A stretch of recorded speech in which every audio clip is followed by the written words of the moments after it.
All right, welcome in. Um, Please excuse the music. The quality on this will be pretty low in general because I'm just using a laptop microphone and webcam.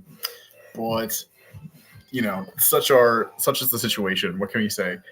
First of all, I want to show you some art.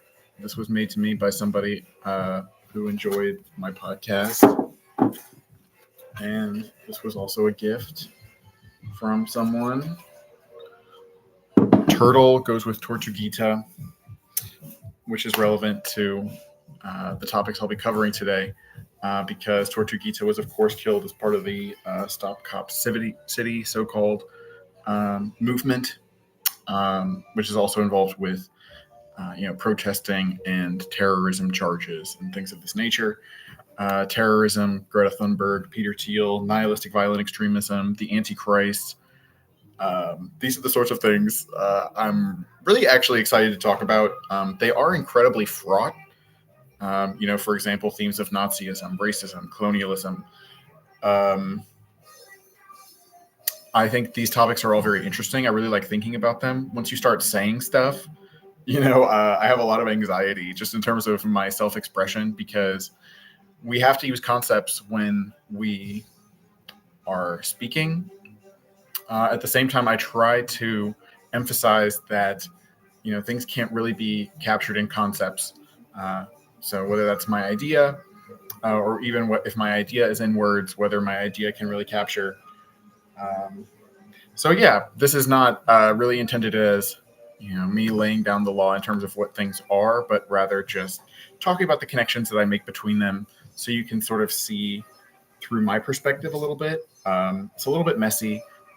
But I think it's really fun. I really hope the music in the background isn't too bad, but this is really just what we have to work with. So I'm going to start by sharing my screen, as I've done on many of these. I'm not quite sure which one of these. I shared the wrong tab, but it's going to be the same.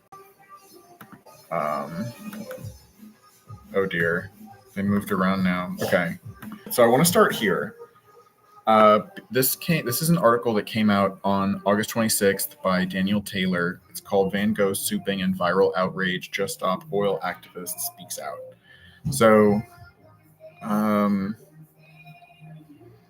this is talking a lot with this person who's known as Phoebe Plummer.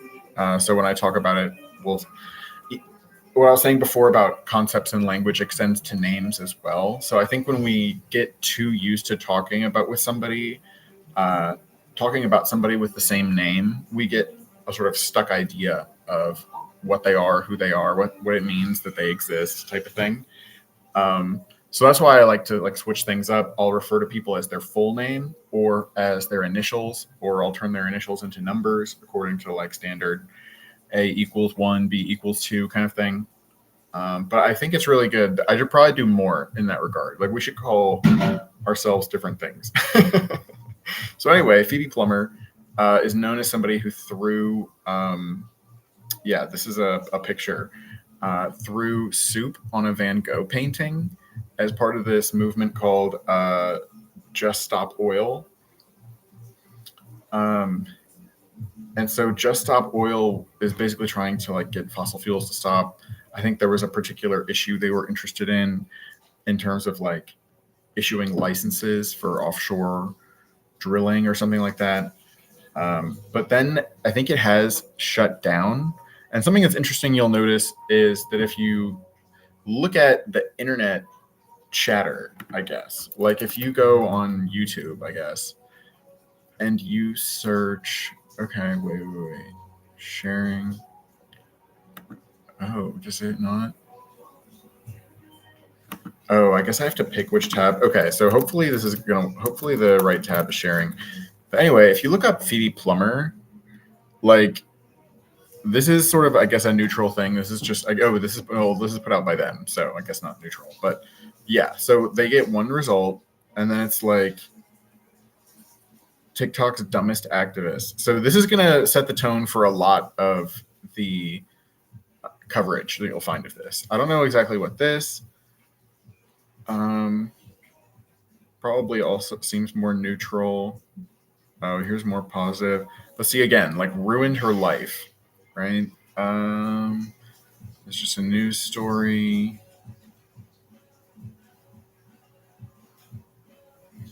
But then content like this, like loses it, you absolute oh, idiot. So they must be calling her an idiot. She went to the wrong house, or they went to the wrong house. I'm sorry. So I mean, you got a good mix. I'm actually a little bit surprised, but now there's, yeah, just more versus Just Stop Oil and Posh Pants Phoebe.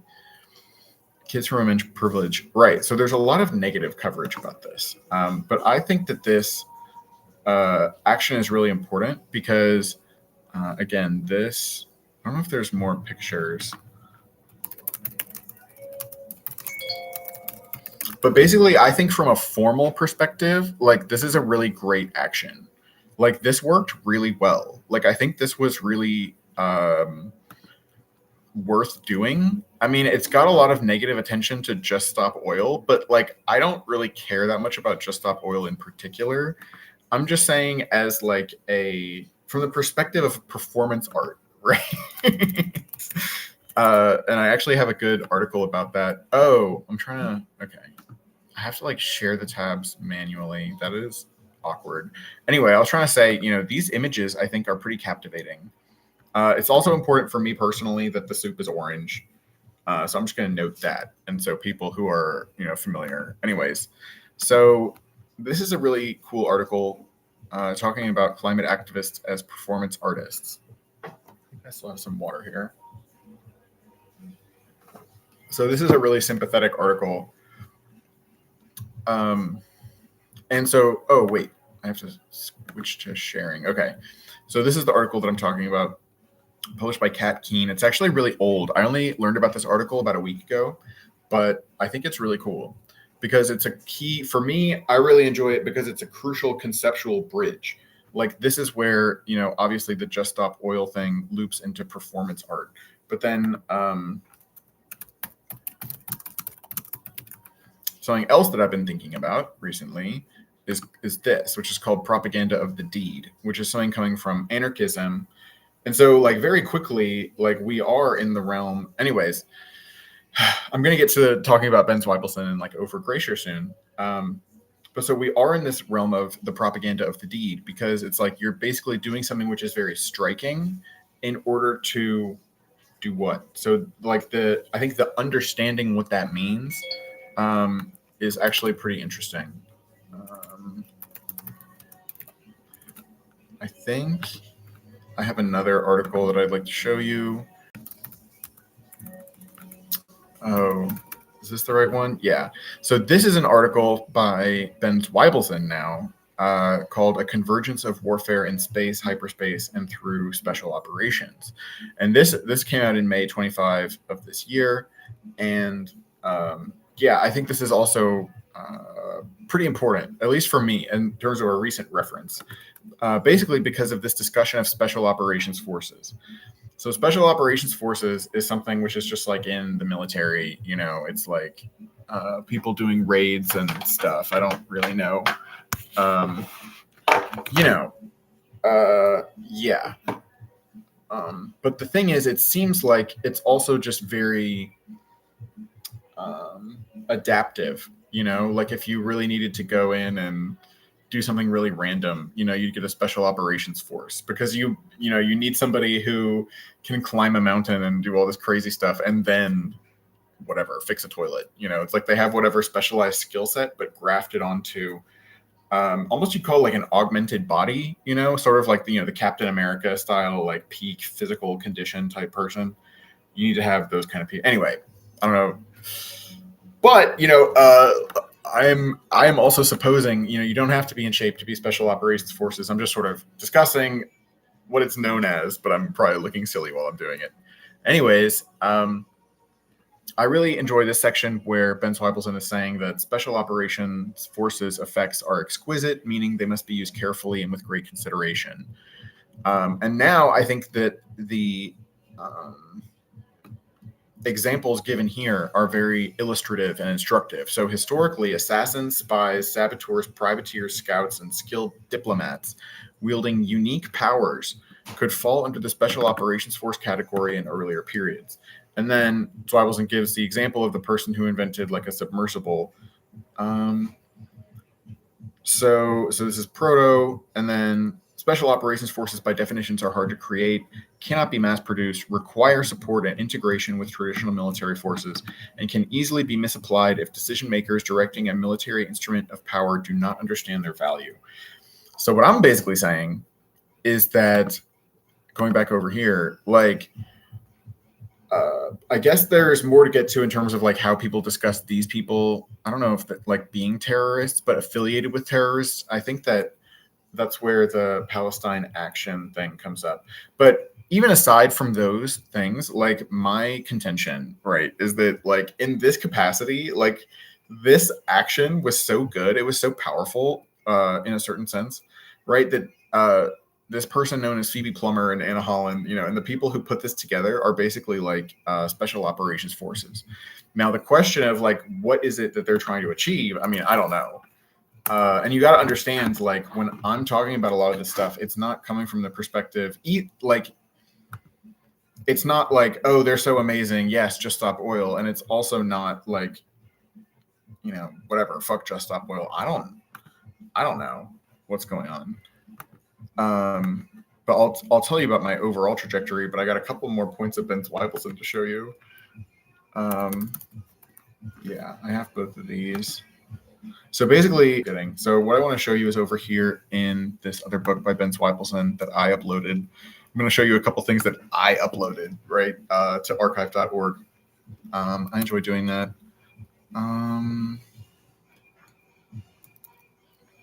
This is tough because I think I usually find this passage by searching profit. There's just one passage that I go to. So basically, going like with this idea of special operations forces, the idea is that, you're trying to do something. So this is really what I'm getting at here. Ben Zweibelson writes that militaries are unlike all commercial industry in that they are, by their established nature as state-sanctioned instruments of war, able to be directed into extremely dangerous contexts by political decision makers. Further, only in the military context does a security organization tolerate the distinct possibility of severe injury, death, and destruction within not only the application of military power in real conflict environments, but also in the rehearsal, practice, and training environments that exist only to simulate and prepare the organization to operate in actual conflict contexts. While many commercial enterprises chose to operate in hostile, austere, or otherwise dangerous contexts in pursuit of profit and advantage against competitors, the key operating term is choice, in that a military instrument of power does not have final authority on where or when it chooses to operate. Oh, wait, it's not the one I wanted to look for. That's pretty funny. But anyways, that's interesting. This is basically the point of what I'm trying to get at, that militaries are not a business. There's a different way it's formulated elsewhere in the text. But the point is that you're not understanding. Oh, is it this? No. Oh, yeah, this is it. So this is basically continuing from the same section that I was reading before. And Ben Zweibelson is saying, there's also the matter of control and whether one can choose to cease to continue unprofitable or undesired activities. Security forces, as non-profit entities operating as monopolistic instruments of state power, frequently become victims of maintaining and continuing projects that are not profit-driven, especially long after any commercial enterprise would have abandoned them or gone bankrupt. Oh, yeah, I might have to just stop at any moment because somebody might want to come into this room. Anyway. So Israeli Defense Forces, okay. The Israeli Defense Forces are coming up, which is relevant to all this because going back to, what's Greta Thunberg doing right now, right? Anyways, Israeli Defense Forces commando and postmodern designer Gal Hirsch in his autobiography would offer the following on how militaries frame the concept of profit as distinct and unrelated to commercial contexts. Quote, unlike the business world, in the military realm, the quote unquote profit is reflected by the ability to create an effective and timely operational response, unquote. So this is actually your goal. You want to create an effective and timely operational response. And so for me, this is actually a really deep phrase. It makes me want to jump to Baudrillard already. I forget which passage. Because basically this idea of formulating a response, that like that is fundamentally the issue. Like there's a world and you need to respond to it. I guess, yeah. Most people often see this, in terms of money, in terms of your private life and so on.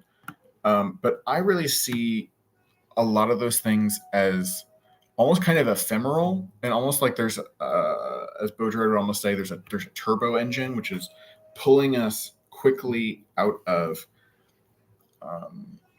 that world where we have this public-private distinction. Anyways, oh wow. So, I just wanted to show this. So I showed this the other day and it had 18,000 something. So it's jumped up a lot in the past couple days. Oh, but this is, in terms of things that I put on archive.org, this is also cool. This is part of my, I don't know if it's a claim to fame, but especially, Baudrillard's a very important person, or something. The kind of people who want to read about Baudrillard, I feel like, are a nice group of people to influence, I suppose. It's not really influencing you. It's really just giving you the texts. One of them is not proper. I should change it. Anyways, but so I wanted to show you this other thing of Ben Zweibelson instead. So this is from Reconceptualizing War, Chapter 2. I think I can find this. Oh, by the way, why, you ask me, Adam, why do you have this PDF? Why did you have this to upload? Oh, just Ben Zweibelson sent me an email with this. It's, I don't know. See, that's the kind of thing I think is super funny. I got to go over here. Let's see. Because the thing is that, I got shared this one now. Ben Zweibelson in 2 days, in terms of if you ever wanted to have prestige with me, because I don't know if I'm really still thinking about it, but there's part of me that's I should take a bus just to go to this. But I don't think I'm going to, just because my situation's kind of precarious. Although, yeah, I guess it is kind of the perfect opportunity to try and do something in person. But yeah, it's kind of a dizzying idea, because in that respect, right, I don't know if I'd say I'm putting myself in this mold, but I like this idea of, not just performance art, but it's really responding to the world situation with art, right? So, in terms of, words I've used, I really like this term, Gesamtkunstwerk. Let's see. So it's on Wikipedia, and it talks about, a total work of art. So that basically means that you're making everything into art. So everything is your found materials. I don't know if it's found objects, but found objects. So even down to your past. So everything that is part of our past is something that we now find in our present. It's kind of related to Heidegger's idea of the standing reserve, because it's just sort of everything which is canon or something, everything which has happened is also fodder. You can make art about it. You could make a poem or something. You can get up there and talk about whatever you want, really. And so in that sense, any topic can now become, not just for poetry and through words, but everything is inspiration. Everything is the raw materials for our creative process. But we have to be at this, pretty austere level, I want to say. I'm going to go back over here to this, where it's unlike the business world, in the military realm, the profit is reflected by the ability to create an effective and timely operational response. So that is from the military perspective or something. I don't know. I shouldn't really say military because, well, for me, it's tough. I guess I can just go over to, I don't know how to find this one. but I just always search for NATO scientific report, and then no, it's supposed to be here. I thought it was supposed to be here. Here. This is a really cool PDF. I should like upload this to archive.org myself. But this is like a whole like report on cognitive warfare. But this is the one that I wanted to talk about. So this is within cognitive domain, sixth domain of operations. So this is pretty interesting, at the level you're talking about military domains. When I'm thinking about that, I also have to think about conceptual domains from, I guess it's Lakoff and Johnson, I want to say. But that's sort of they talk about metaphor a lot. And it's sort of their way of describing what a metaphor is, that you're mapping. It's a cognitive mapping between two different cognitive domains. I saw actually somebody talking about pataphors. That's one of the things that I came up for. Pataphor, an extended metaphor that creates its own context. Interesting. Yeah. So yeah, I think that's great. I've still really sort of came across this right now. I think in a way you could say a lot of what I do is that like this. But I didn't share you this. This is what I was looking at. What is a pataphor? But so basically with Lakoff and Johnson, there's these different conceptual domains, and then you're going to like map between them to create a metaphor. And if you stay within one conceptual domain, that's a metonymy. So now we have occasion actually to go over to the Baudrillard. And there's this passage from The Transparency of Evil that I like really well. Shoot, what was I just talking about? Oh, right. It's the sort of omni-metonymy section. And he also says total. Of course, this is like translated from French, but whatever. There is something also to this is the way it was set down in English. Okay, so the reason why I say total is that you have total metonymy.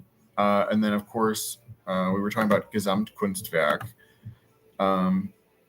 which can be described as a total work of art. And then, of course, that's in conversation with the notion of total war. And so total war is a very key, I don't know what you'd say, signifier or something. Like, I think about it almost like there's these conceptual drains that everything runs down. And like, really, if you look at anything, like I don't know, like all of meaning and time can collapse into like this one thing. But there's also some things that are a little bit more general, but they're like these big drains, like war or death or, existence, being, theodicy. I mean, there's an infinite list of what I'm saying right now, but I'm just trying to say like really heavy concepts that sort of try and, I don't know if they try to, but they threaten, or they either threaten to swallow everything else up, or they're a way of describing like an integrity, which can also be a terrible integrity, but which is just how like everything's coming together and everything is actually part of the same performance or setup. I want to say auf Deutsch Gegenstand. Ja, das ist dann auch interessant, dass ich dann auch Deutsch rede, genau wie Peter Thiel und Alex Karp. So I was just saying, like, I also speak German, so I'm going to not do it. Maybe I'll do a German stream late sometime. I'd probably break into English a lot, but it would be like my German stream. But yeah, Germany, obviously, then being relevant to, as we were talking about in this, about not being for profit, but the timely operational response from the Israeli Defense Forces. And then Israel has everything to do with the Nazis and the Germans. And therefore, my history, I have ancestors. My grandfather was in the Waffen-SS, or what you'd call my grandfather, what you'd call my grandmother was, had their mom and siblings killed in bombings, and also like traveled to entertain, only happened to be away when the bombing happened. But anyway, this person's involved with the Israeli Defense Forces. But what I'm noting to you is as though you're an alien watching this, and you're not aware of, what's the connection between Israel and German language, for example, right? At that level, I'm building a very, I would say, semantically dense, but like the concepts that I'm bringing together, there's a lot of them. They are all sort of related to each other. And they're also at these various levels of logical type. So at the one level, you're talking about, the conflict between, these military establishments or something. At another level, you're talking about like what even allows the idea of this military establishment to seem to be coherent. I'm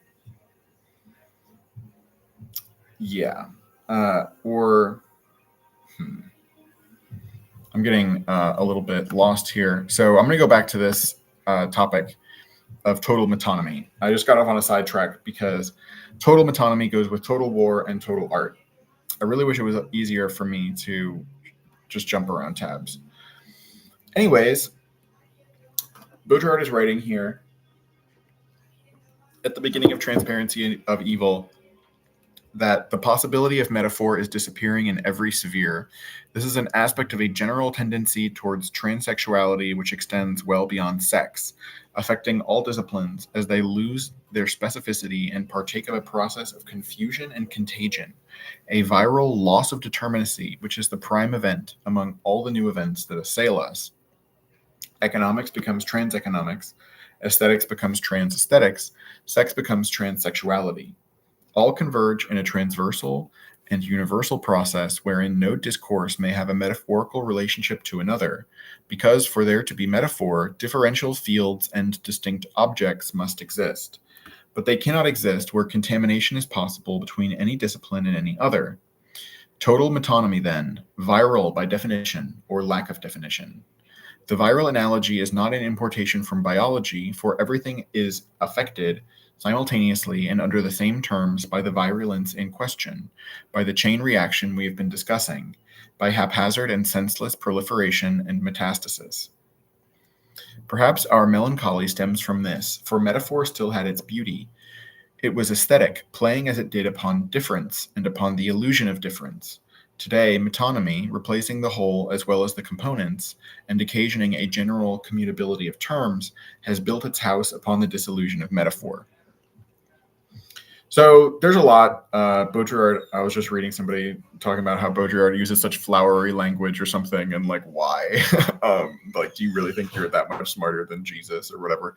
It was pretty funny, especially as somebody who really, like I've described before, I think Baudrillard kind of ran up the score in terms of, I guess I would say this, back over here, the ability to create an effective and timely operational response. Because the question is, what's effective?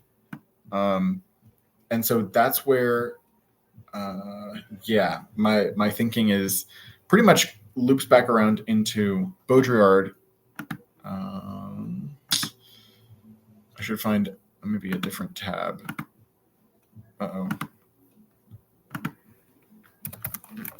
It's always tough because I always get the agony of power and carnival and cannibal confused. But we can open up both of them.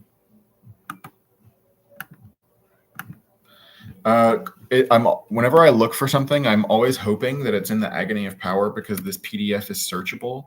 I feel like I did come up with a searchable carnival and cannibal one time, but then I lost it. So sorry, universe.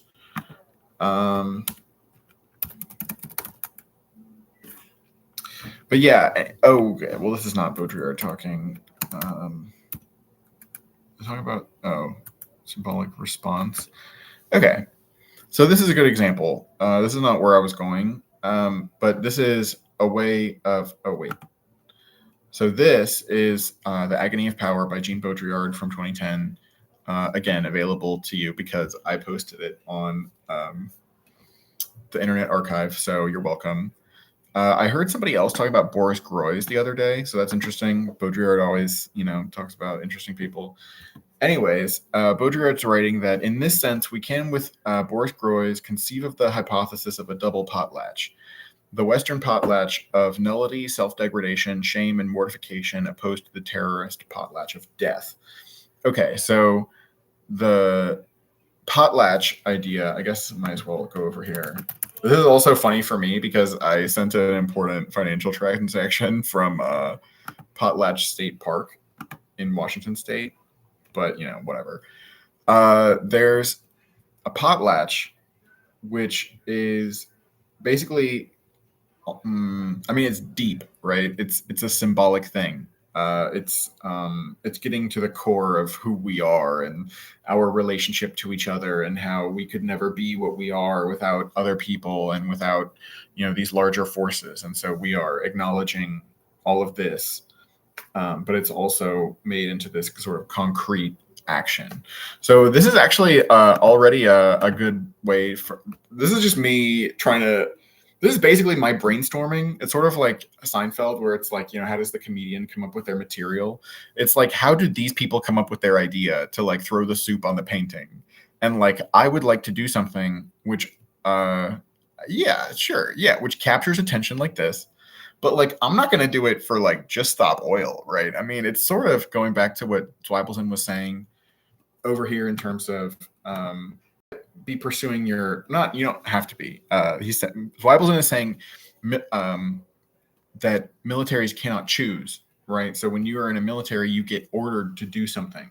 So I'm not really in that position. I'm a sort of free agent, at least for a little while. I have a little bit of time, right? So that's why, for me, as always, the question is about this, creating an effective and timely operational response. So, like, you can basically put down years of my life, to this, whatever. Maybe you could say I'm not doing it effectively. If you want to judge, that's fine. But, I've been concerned the whole time with this question of, what makes for an effective response to our situation. I guess overall you'd say, like, I don't know if you'd say too little action. I've done this and that. But anyways, going forward, we have to also, do it IRL. So this is, I don't know if I can pull this up. Yeah. So I said I was going to talk about nihilistic violent extremism. So now we'll start doing that. So this is something which was put out by the New Jersey Office of Homeland Security and Preparedness. Threat landscape, No Lives Matter updates extremist messaging and publishes tactical guides. This came out last year. It also came out at 8/22. I was born on August 22nd, so that stands out to me. This also came out on 8/21, but anyway, that doesn't count. No Lives Matter. So No Lives Matter. I mean, these people are awful. Like, or I don't know if that's like the way to put it. I mean, I will like. A big thing for me is anti-scapegoating. You'll notice like I've gotten mad and I'll like call people names and stuff. So that's like part of the tension that we're still working through and everything. But I'm trying to convey that like, I'm not interested at all in like pretty much anything I've seen these people like talk about or like be interested in, like getting people to hurt themselves and everything. Like, I think it's tough. But what I think is interesting, I guess I'll just read. So, No Lives Matter NLM will use encrypted messaging platforms to recruit like-minded individuals, partner with white, racially motivated extremists, WMRE. So WMRE is also an interesting acronym. I haven't used that one too much. And publish tactical guides. Okay, so this is now back to this idea of propaganda of the deed. Because there's one guy who's actually German. Was it International Debates?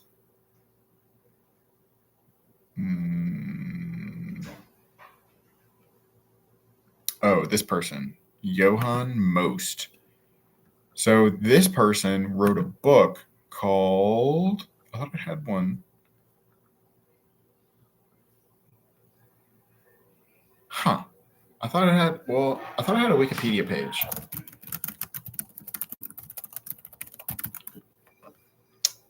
The science. Yeah, it's so weird. this has so this has a Wikipedia page, but I don't know. It's got to have a link over there, but I didn't see it. Anyways, so this is a book that was put out by this like anarchist Johann Most in the 1880s. So long story short, like this is basically telling you it's like an ideological screed, which is basically like, you know, whatever, the bourgeoisie and stuff. And then it's like, here's how to make bombs and weapons and stuff like this. So like, again, I'm not particularly interested in that. I can describe that very clearly in a second by referencing The Raid on Harper's Ferry by John Brown. But the science of revolutionary warfare. So the point that I'm trying to get across is that, like, what is this book, right? What is this as a media object? It's like, it's trying to reach somebody who is like disaffected or whatever. And then you basically tell them like what's wrong and who's the bad person or whatever. And then you like, you're trying to empower them, right? You are trying to, and if you think about like, what does that mean in terms of like building weapons and like putting together explosives and stuff? Like, it's similar to fossil fuels. Like, what are fossil fuels? There's like stored energy and then you like let it out. And so an explosion, right, is a destructive. I mean, you could also imagine people making manuals for people who live in the wilderness or something. Like, you could imagine somebody like spreading a pamphlet that tells you about like technologies that'll help you do it yourself. You know, so things that are also helping to like create light or like create, maintain, you know, basically technologies that are useful for non-destructive reasons. You can also imagine people spreading that. But in particular here, like, it's basically trying to share the knowledge that allows people to harness into these chemicals. So like what I'm saying is like it's mobilizing the science of the time, right, to try and put something in people's hands that is then going to, you know, make them a considerable factor. They're basically becoming special operations forces. Going back to over here.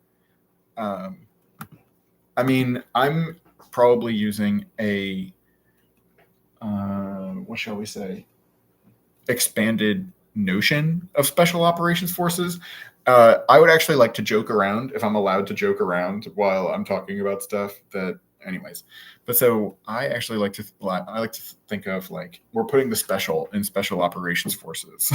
You know what I mean? Like, oh, we're special. I like special is even in quotation marks here, which is funny.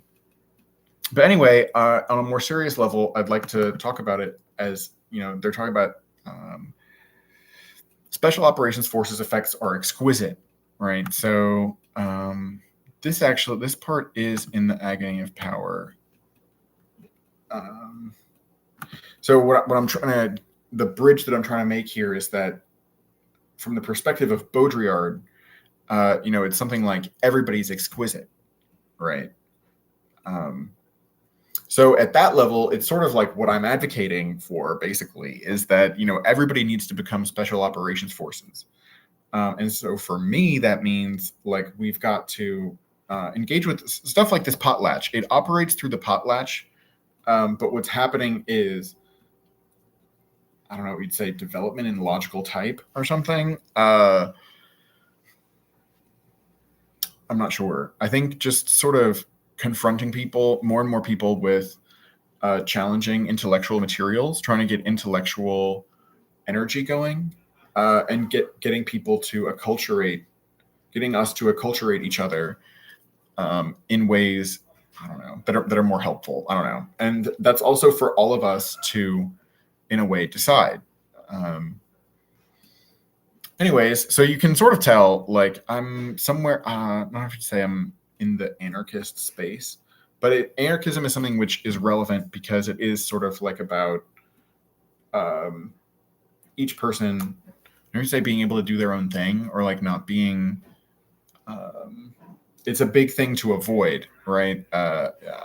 Sort of a too rigid hegemony, where it's like everybody's being dumbed down, and it's like we're being deprived of the ability to really engage in potlatch, to really even try to create. I'm trying to go back over here, of creating an effective and timely operational response. Like, they're not even thinking about that. right? That's like, and if you want to talk about like,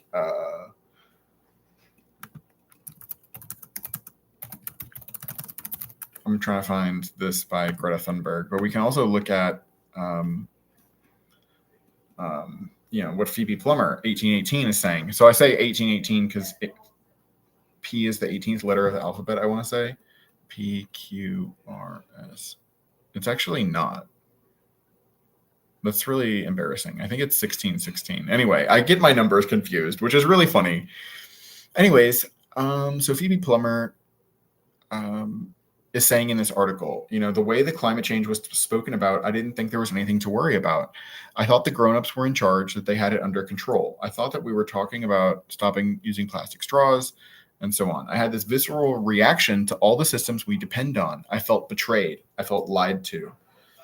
So basically, I think that is a very powerful emotion. It doesn't have to come out about, the climate crisis. It could also be, the Epstein scandal or whatever that we're talking about.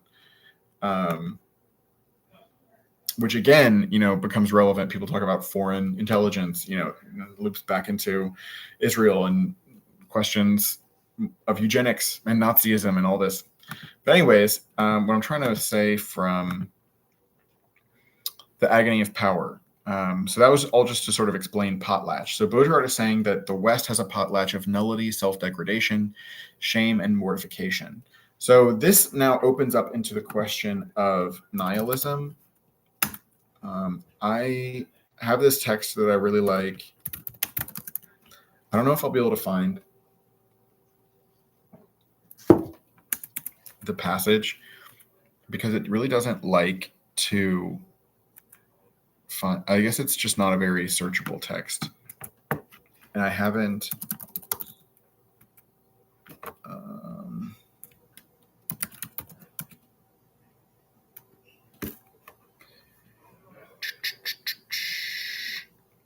Oh, awesome. I found it. So this is a interesting passage just in general. So this is Camus' The Rebel. So let's see here. Oh God, the paragraphs are so long. Okay, this is good. Hitler was history in its purest form.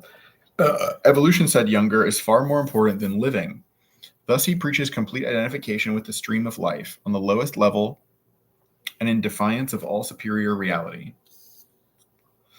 A regime which invented a biological foreign policy was obviously acting against its own best interests, but at least it obeyed its own particular logic. Rosen speaks pompously of life in the following terms, quote, "The style of a column on the march, and it is of little importance towards what destination and for what ends this column is marching.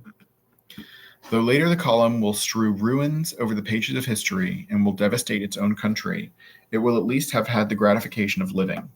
Okay, so this is, oh wait, I wasn't even sharing the right screen.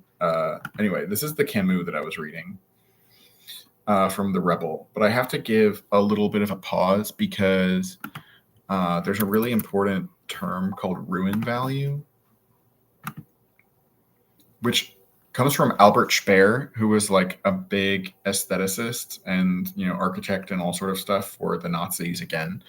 But it's sort of the idea that the things that you build will eventually be ruins, and you want them to make beautiful ruins. So, long story short, the way that I adapt this is basically to say that the things that we do are going to be found objects or found materials, right, for other people in the future. So it's not just about like, oh, here I am, I'm creating an ideology so that you can, believe what I believe, right? It's also just like, here I am, I'm arranging all of these things.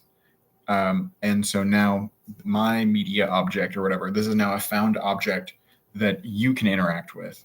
And I really enjoy that. I guess it's really just sort of an idea of mutuality, reciprocity. Oh, wow. There's so many things that I didn't get to.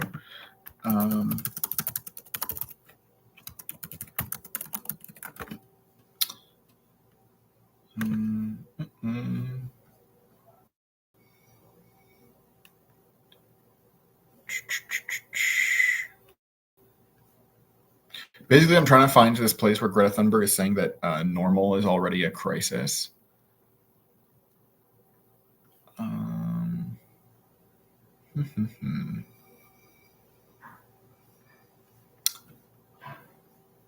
Yeah, so here I am.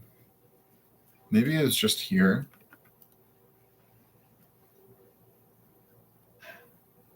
Come on.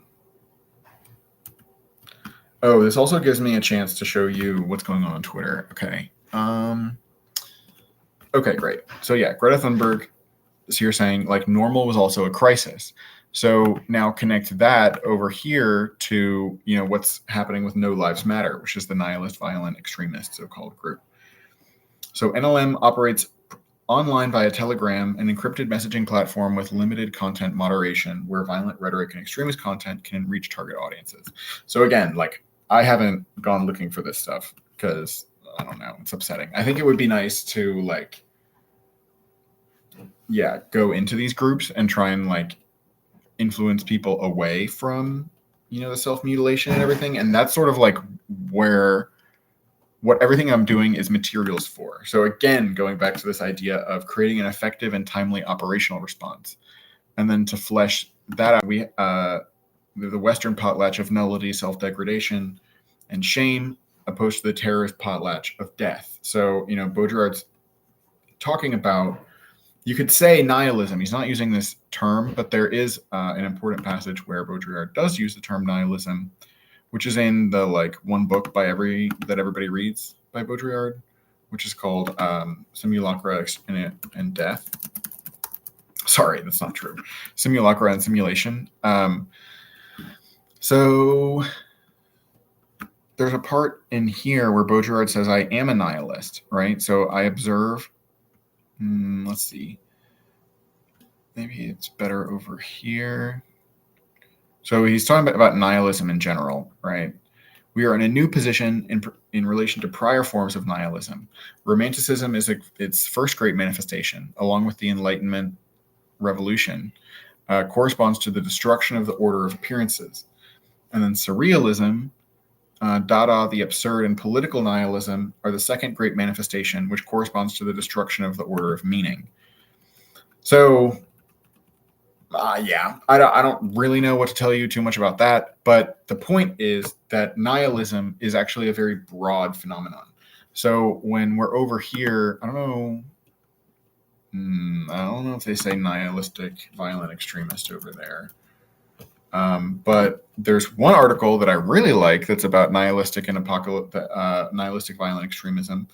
And of course, I really like this one because it mentions Baudrillard. Of course, it only mentions hyperreality, but this all loops back into itself as usual, because within Simulacra and Simulation, there's also a part where Baudrillard is describing hyperreality in terms of Disneyland. I don't know where. Yeah, hyperreal order. America surrounds it are no longer real, but belong to the hyperreal order and to the order of simulation. So he's saying here, the imaginary of Disneyland is neither true nor false. It is a deterrence machine set up in order to rejuvenate the fiction of the real in the opposite camp. Whence the debility of this imaginary, its infantile degeneration. This world wants to be childish in order to make us believe that the adults are elsewhere in the real world, and to conceal the fact that true childishness is everywhere, that it is that of the adults themselves who come here to act the child in order to foster illusions as to their real childishness. Oh, shoot. I wasn't even looking at the right one. Sorry. So Baudrillard mentions in the hyperreal. So, I was mentioning in this tab about nihilistic violent extremism. There's a subsection which is about MUU, mixed unstable, mixed unclear and unstable belief systems, right? But so that's why it's like, why does it have to be a belief system? Anyways, that comes from a different Baudrillard book, which is called The Perfect Crime. But anyway, I started out over here. So it's like nihilistic violent extremism is related to Jean Baudrillard, of course, right? Baudrillard writes about nihilism extensively. But then also in Simulacra and Simulation, Baudrillard is writing about the hyperreal in terms of like this idea of the adults, and that loops right into what Phoebe Plummer, right, is sort of talking about when they're saying, "I thought the grown-ups were in charge." Right? I mean, in some sense, the grown-ups are in charge, right? But they're not grown-ups, right? That's the issue. So it's like you think that, someone sensible is running things and that things are going to be taken care of. And then there's an extreme dislocation when you're sort of understanding that that's not the case.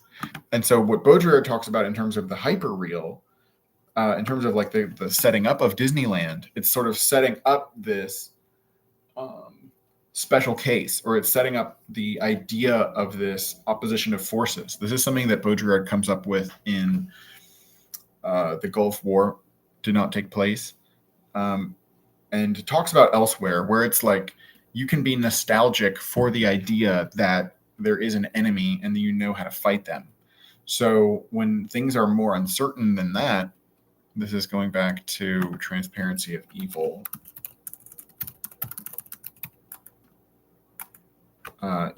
The revolution of our time is the uncertainty revolution. So all this is basic from Transparency of Evil.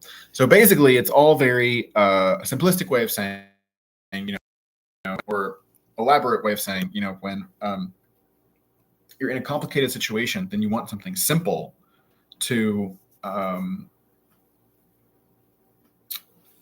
order to like be able to not make sense of things, but like really just to be able to make decisions, right? And to be able to stop worrying. You want to be able to discharge these things because it's quite stressful. Like life is actually quite stressful and hard to do.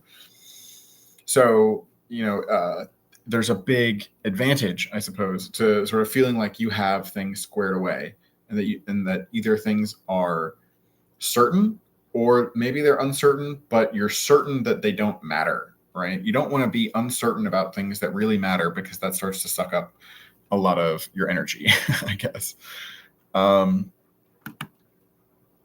So let's see.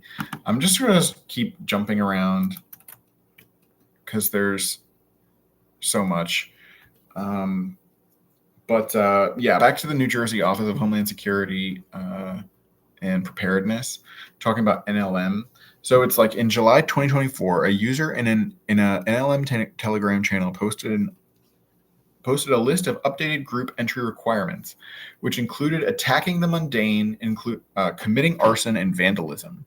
Another user stated, "We are looking for more soldiers to join our ranks, true misanthropic individuals, and we only accept people that do IRL, in real life action." Okay, so it gets even worse from there, right? So in April 2024, NLM posted clarifications on acceptable submissions for membership, which specified that self-harm acts like simple cut signs would no longer suffice for admission into NLM, saying, "We need deep, bloody cuts that represent us." Users in the channel shared photos of graffiti and a vandalized vehicle, highlighting acts that led to the acceptance of past members. Okay, and then it goes on to talk about how they work with a European neo-Nazi group called Mordwaffen. What I think is interesting about this, with this No Lives Matter, first of all, talking about misanthropic individuals, it just continues to show why it's such an important work of art, because you have to understand this is a play on words, where instead of just being the Anthropocene, it's the misanthropocene, right? So it's like a geologic age, which is not only defined by, quote unquote human beings, but the fact that like whatever you're talking about, like we don't get along, right? We have big issues. And this idea of misanthropy, I think it blends well with, okay, now maybe it's just that tab. Maybe this tab takes like a shit ton of memory. I'm trying to